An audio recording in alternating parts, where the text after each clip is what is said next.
¿Qué? ¿No se quieren calentar? ¿Ven al juego? Ah, loco, yo me meto y no me voy a ir. Como tengo el pie metido en el agua porque el agua es una vidilla. Yo tengo el macho, y te lo dio así. Pero lo peor, el macho como así se dice. Todos los días de poca. Yo sé, pero échale el café ahí antes.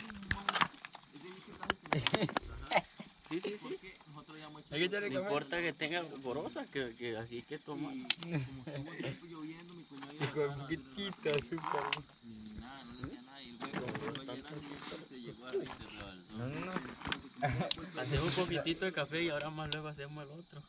Y Ahí el sí. huevo, ¿Cómo agarra más luego? tenía mujer, Y diríamos, ahorita ahí abajo. empezó a estar comiendo basura. Yo ya no creo que vaya a hacer el alcohol entonces. Y era como me puse casi un mes patri. Le compramos un televisor electrotático como 10.000 pesos. Y no queríamos, ya le gustan los bichos. Y ellos están ahí, por ella ya, porque por mí yo los iba a sacar. ¿No cojos de camarón?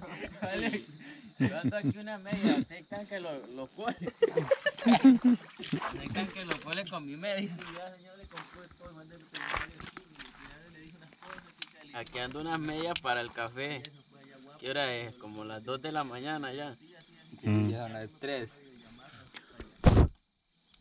Vino al día siguiente y lo llamó y le digo, lo vio ahí, llamó imagen y me dice el muchacho, agarre una aguja y póngase la aguja en un lado de la panza, húndasela